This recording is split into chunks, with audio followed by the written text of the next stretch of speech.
Hello and welcome to Camp Kindergarten number 3, Writing. I'm Sarah Scoggin and I'm the Early Childhood Librarian at the Newburgh Free Library, Newburgh, New York. A special welcome to all of you who have been following along with our Camp Kindergarten series. If you missed any of our earlier videos, I'll put a link up in the card. Don't forget, if you would like to get your digital badge for doing one or more of the activities in this video, log in to READsquared, our summer reading program digital platform. Link in the description. Okay, writing. That seems to be, of all the kindergarten or school readiness skills, the most complex, maybe the latest to develop because it's a very complicated skill. So how can we work on it or increase that skill without just drilling, without just saying, just practice writing the word cat over and over and over and over again?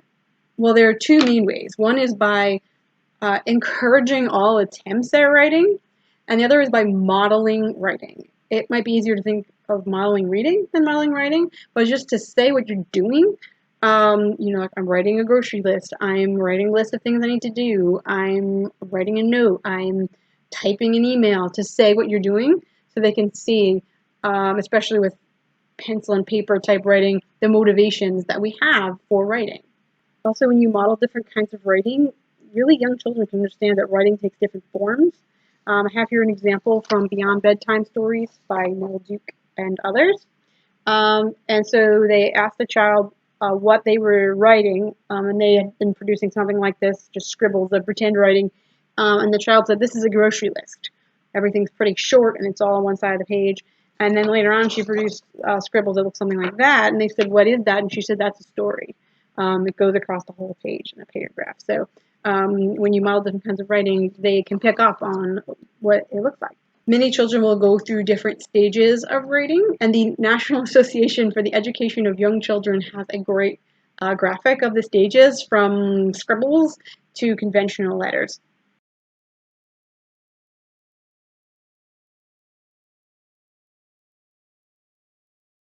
The website Grow Hands-On Kids has a good infographic for the stages that children go through with their pencil grip.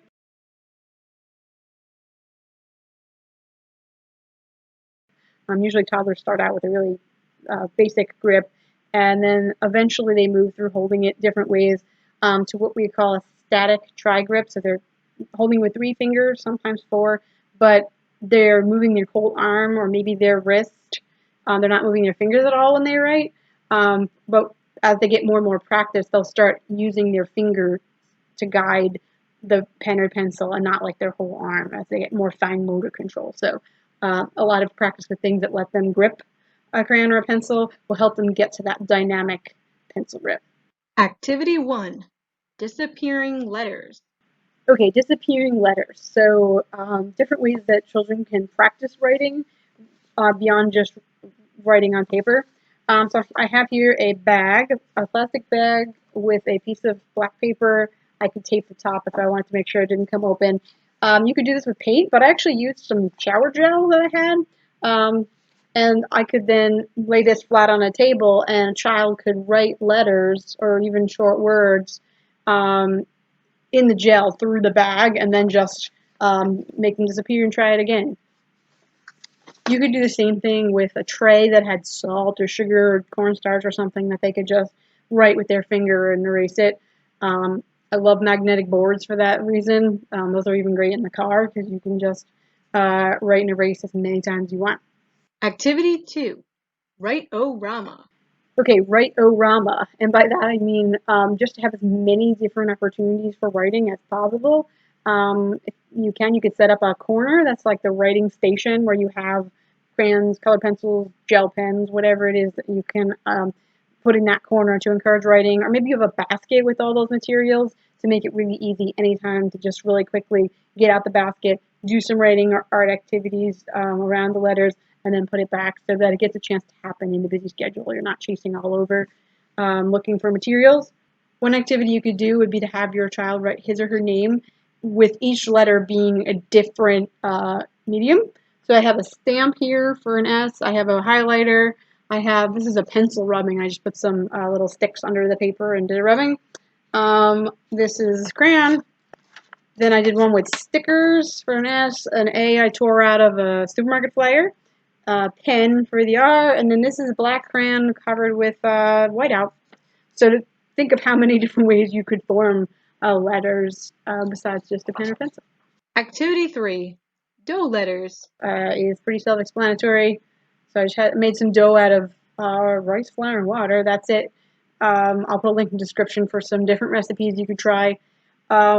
This, of course, can just be fun motor activity, sensory activity to form letters out of dough. I'll also put a link to some ABC mats, so you have Play-Doh mats for each letter of the alphabet, uppercase, lowercase.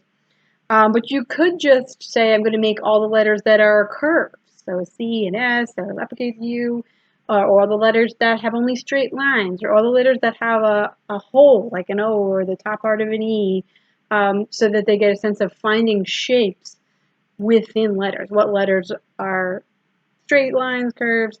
You could sort the letters by letters in the alphabet that are in my first and last name, that aren't in my first and last name, or sort them by any criteria you can think of. So that might be an extension of creating the letters. Activity 4, a letter with stamps. So just to create some sort of card or letter to someone, and maybe you could form a message like happy birthday or I miss you with stamps. So if you have alphabet stamps, that's fabulous. If you don't, you can make your own. If you have something maybe like foam, maybe you have foam letters or pieces of foam you could cut. You can see on the left there, someone took foam pieces and put them on corks. And on the right there, they put foam bathtub letters onto sponges, or you could use something else just to be the block to stamp it. At the bottom there, I like that leaning into the journey because showing you could try straws, you could try cardboard, you try hot glue, rubber bands, lids to things, whatever you could use to form letters to create the alphabet stamp. So you could start with just a few letters to create, say, the child's name, and work from there for a whole set. You could just create a card, and it'd be terrific. You actually can mail it, and so you can be saying to your child, your letters are traveling to your loved one or friend, and they're going to say your message on the other end. Activity 5, Alphabet Tumblebooks. So Tumblebooks is a collection of ebooks for children. They're video books, and they're available through the Newburgh Free Library for our card holders. And your challenge for this activity is to read one of 3 books. One of them is called Read Anything Good Lately by Susan Allen and Jane Lindemann. And so it goes through the whole alphabet, and it might say you're reading an atlas at the airport, a biography in bed, and it goes through the whole alphabet of things you could read. Or you could read ABC Letters in the Library by Bonnie Farmer and illustrated by Chum McLeod. And that also goes through all the letters, but it says different things that are in the library for each letter. Or there's The Vowel Family by Sally M. Walker. I personally like this one a lot because it's about a family, and as each child is born in their family, new vowels are added. So before that child is born, that vowel is missing from the text. So it actually, you're just trying to read consonants or missing vowels and figure out the words. Activity 6, I am the author.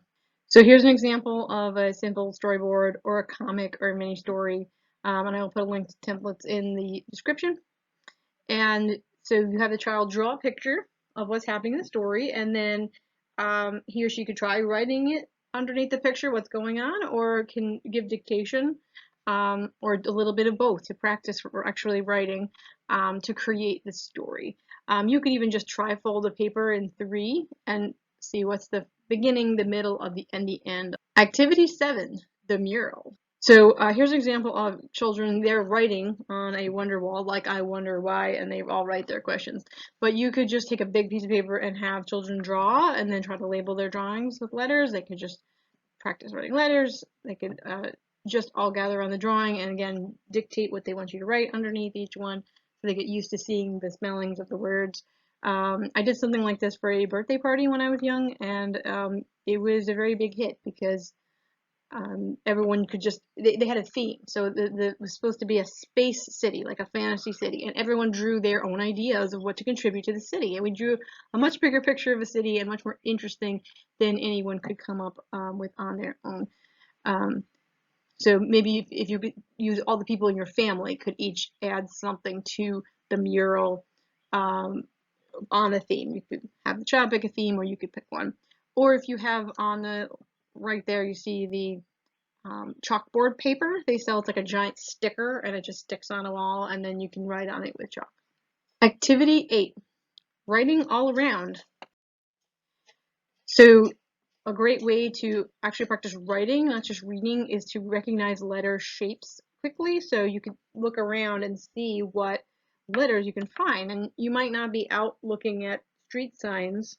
You could have pictures of street signs, or you could say, okay, let's buy letters in our pantry. What kind of letters are on food packages that we have? You could put up things, if you have a bulletin board, you could put things up on a bulletin board and have them look at that. Maybe you have a decal on the wall that has words. Maybe you have a meal planning chart that you have on your wall or your refrigerator, and they could practice reading and maybe even writing, the first letter of the foods they're going to eat or something like that. And of course, junk mail is great. You can go on letter hunts through the junk mail, and that's really good for having children copy different fonts. So maybe they could copy letters out of the junk mail that are in all different crazy fonts, and recognizing that, say, an A is the same no matter how it's written. It could be skinny, a bubble letter, all different kinds of shapes, but it's still an A. So you can even cut them out and make like a collage of all the different ways I found A, and then they could add their own writing. So that concludes Camp Kindergarten for today. If you're interested in learning more about writing with kids beyond kindergarten, especially if you have an elementary age child, or you want to look ahead, please check out our previous Writing with Picture Books series. Thank you so much for watching. Hopefully we'll see you next time.